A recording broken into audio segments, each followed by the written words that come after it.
today we are going to study the social science class 6 NCERT the earth in the solar system और जो book का नाम है the earth in our habitat. ठीक है, तो how wonderful it is to watch the sky after sunset. One would first notice one और two bright dots running in the sky, soon you would see the number increasing. ठीक है, तो ये जो कहना चाह रहे हैं कि जब हम आफ्टर सनसेट के जस्ट बाद ही हम स्काई को देखते हैं तो उसमें हमें स्टार्टिंग में एक या दो डॉट्स दिखाई देते हैं, लेकिन कुछ देर बाद ही वहाँ पे डॉट्स इंक्रीज हो जाते हैं। ये जो शाइनिंग ऑब्जेक्ट होता है स्काई में, इसके नंबर इंक्रीज हो जाते हैं और इतने हो जाते हैं कि हम उन्हें काउंट तक नहीं कर सकते। शाइनिंग ऑब्जेक्ट और पूरा जो स्काई है उसमें शाइनिंग ऑब्जेक्ट से भर जाता है और उसमें से some are bright others dim. कुछ जो होते हैं वो बहुत ही चमकदार होते हैं, कुछ जो होते हैं वो कम चमकदार होते हैं, डिम होते हैं। It seems as if the sky is studded with diamond, और ये ऐसा लगता है जैसे कि आसमान में कोई डायमंड भर दिया गया हो। ठीक है, they all appear to be twinkling, और वे सब चमकते हुए दिखाई देते हैं, फ्लिकर करते हुए दिखाई देते हैं। But if you look at them carefully you will notice that some of them do not twinkle as others do. और अगर हम उसे केयरफुली ऑब्जर्व करेंगे, ध्यानपूर्वक देखेंगे, हम देखेंगे कि उनमें से कुछ हैं जो फ्लिकर नहीं करते हैं, ट्विंकल नहीं करते हैं। They simply glow without any flicker, वो सिंपल से ग्लो करते हैं, फ्लिकर नहीं करते हैं, जैसा कि मून हमारा सिर्फ ग्लो करता है और फ्लिकर नहीं करता है। ठीक है, चमचमाता नहीं होता है। Along with these bright objects you may also see the moon on most of the days, और इस ब्राइट ऑब्जेक्ट्स के साथ जो स्काई में है उनके साथ साथ हम मून को भी ज़्यादा दिनों में देखते हैं। It may how ever appear at different time in different shape and at different position, और ये हो सकता है कि डिफरेंट टाइम में दिखाई देता है, डिफरेंट शेप का होता है और डिफरेंट पोजीशन पे दिखाई देता है। जैसे आज मून हमारा यहाँ है, ठीक है, हो सकता है कुछ दिनों बाद एक वो यहाँ दिखे, उसकी पोजीशन जो है वो चेंज होती रहती है और उसका टाइम भी चेंज होता रहता है। अगर वो आज यहाँ 9 बजे है तो कल वो यहाँ 10 बजे होगा, 11 बजे होगा, तो उसका टाइम भी चेंज होता रहता है और उसकी जो शेप है वो भी बदलता रहता है। कभी वो फुल होता है, कभी वो इतना हाफ हो जाता है, कभी इतना, और उसका इस तरह से शेप भी चेंज होता रहता है। जब हमें फुल मून दिखाई देता है और पूरा मून दिखाई देता है उसे हम फुल मून नाइट और पूर्णिमा कहते हैं। कुछ दिनों बाद you can not see it at all, और एक ऐसा समय आता है जब हम मून को नहीं देख पाते और उस दिन को हम क्या कहते हैं, न्यू मून नाइट और अमावस्या। ठीक है, on this day you can watch the night sky best, और जब अमावस्या होता है उस दिन हमें सबसे अच्छा नाइट दिखाई देता है और वो क्लियर नाइट होती है। आप इसे ऑब्जर्व कर सकते हैं, जिस दिन फुल मून हो आप उस दिन भी ऑब्जर्व कर सकते हैं, जिस दिन अमावस्या का दिन हो, न्यू मून नाइट का दिन हो, उस दिन भी आप ऑब्जर्व कर सकते हैं। डू यू वंडर, क्या आप इस बात से आश्चर्यचकित होते हैं कि हम ये शाइनिंग ऑब्जेक्ट जो हैं वो दिन में कहाँ जाते हैं? ठीक है, हम इन्हें दिन में क्यों नहीं देख पाते हैं?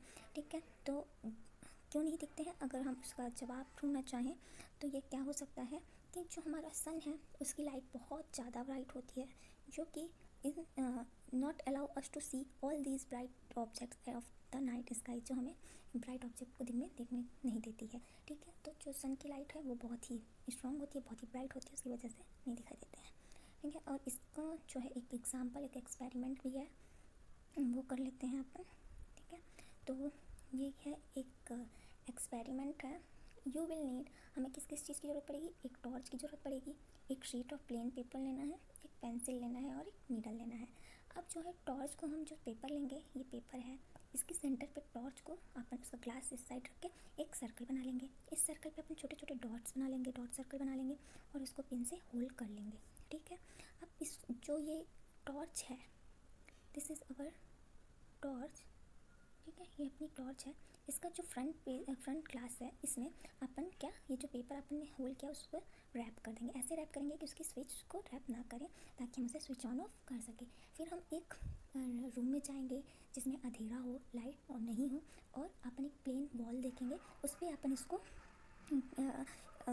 स्विच ऑफ कर देंगे सारी लाइट्स, एंड डिस्टेंस पे खड़े होकर इससे अपन फ्लैश करेंगे। इस टॉर्च को कहाँ फ्लैश करेंगे, अपन इसे वॉल पे, प्लेन वॉल पे फ्लैश करेंगे। तो जब देखेंगे हम प्लेन वॉल पे इस टॉर्च को फ्लैश करेंगे तो उसमें छोटी छोटी डॉट्स दिखाई देंगे वॉल पे। ठीक है, वो हमारे क्या हो गए, स्टार्स हो गए। लेकिन जैसे ही हम अपने घर की लाइट्स ऑन करेंगे तो वो जो छोटे छोटे डॉट्स हैं वो अपीयर नहीं होंगे, वो हमें दिखाई नहीं देंगे, ठीक है। तो इसी तरीके से हमारे जो स्टार्स हैं उनके साथ भी यही होता है कि वो जब तक तो दिखाई देते हैं जब तक वहाँ हमारा सनलाइट नहीं होता, लेकिन जैसे ही सनलाइट की लाइट क्या होती है, ब्राइट होती है काफ़ी ज़्यादा, तो वो हमें देखने नहीं देती है। रहते तो हैं स्टार्स और ये मून जो है वो दिन में भी रहते हैं, लेकिन वो हमें दिखाई नहीं देते हैं। क्यों नहीं दिखाई देते हैं? क्योंकि जो सन की लाइट है वो बहुत ही ब्राइट होती है और वो उनके उनके उसको प्रभाव को कम कर देती है, ठीक है। इतना अब हम जान लेते हैं थोड़ा सेलेस्टियल बॉडी क्या होती है, ठीक है। तो सेलेस्टियल बॉडीज़ क्या होती हैं? The sun, the moon and all those object shining in the night sky are called celestial bodies, ठीक है। ये डेफिनेशन है सेलेस्टियल बॉडीज़ की। जो सन है स्काई में, जो मून है, और जितनी भी चमकदार चीज़ें हमें रात को दिखाई देती हैं, नाइट स्काई में दिखाई देती हैं, हम उनको क्या कहेंगे? सेलेस्टियल बॉडीज़ कहेंगे। सम सेलेस्टियल बॉडीज़ जो होती हैं वो बड़ी और हॉट होती हैं, वो गैसेस से बनी हुई होती है, उनके पास खुद की हीट और लाइट होती है, ठीक है। और इस जिन जो कुछ ऐसी सेलेस्टियल बॉडीज़ जो बड़ी होती हैं, हॉट होती हैं और ये गैसेस से बनी हुई होती हैं, उनके पास खुद की हीट एंड लाइट होती है, इन्हें हम क्या कहते हैं? स्टार कहते हैं।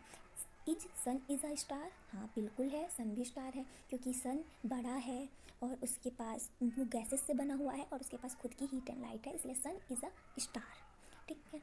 अब अपन पढ़ते हैं countless twinkling stars in the night sky are similar to the सन।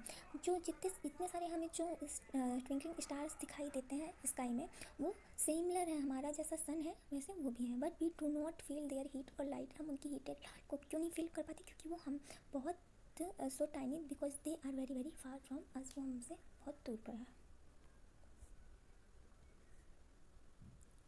ठीक है। अब you must have notice that all objects look smaller.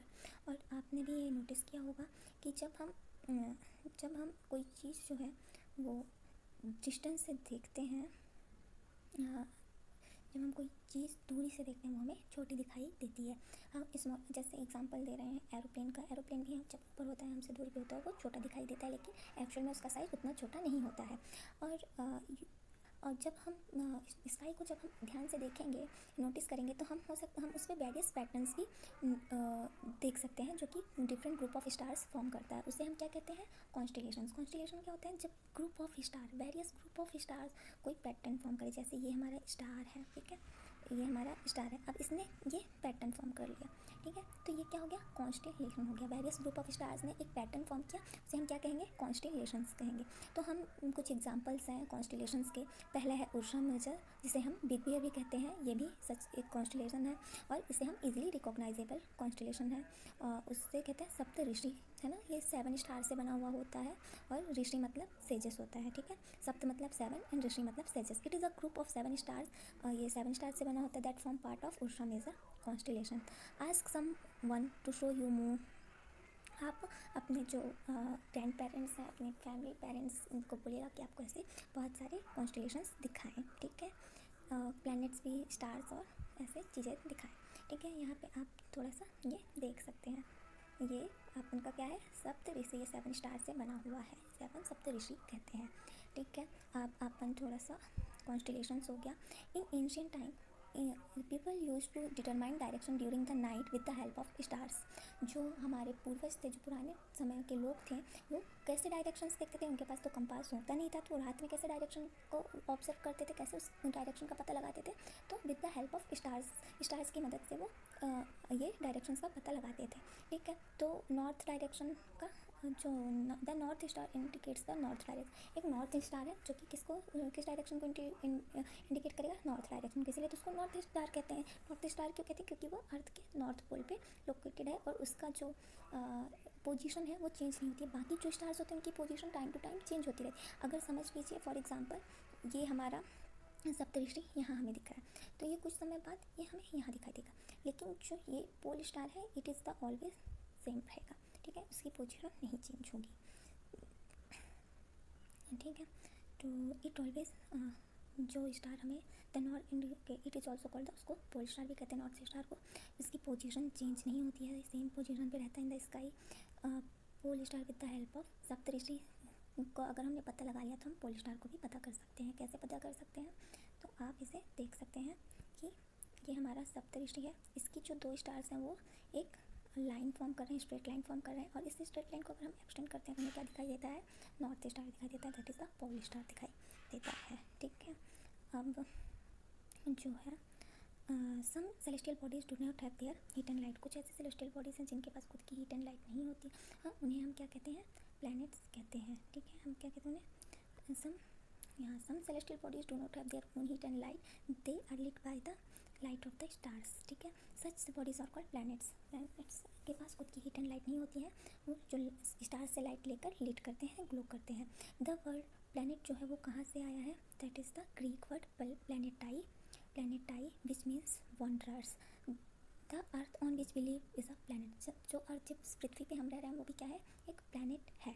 और ये इसकी लाइट प्लैनेट की कहाँ से मिलती है अर्थ को, by the sun, because sun is our near star. ठीक है, which is our near. If we look at the earth from a great distance से the moon, it will appear shining just as the moon. अगर हम अर्थ को distance से देखेंगे, कुछ दूरी से देखेंगे, जैसे कि हम समझ लो मून से देखें, तो वो भी हमें, जैसे मून हमें अर्थ से चमकता हुआ दिखाई देता है, वैसे ही मून से हमें अर्थ चमकता हुआ दिखाई देगा।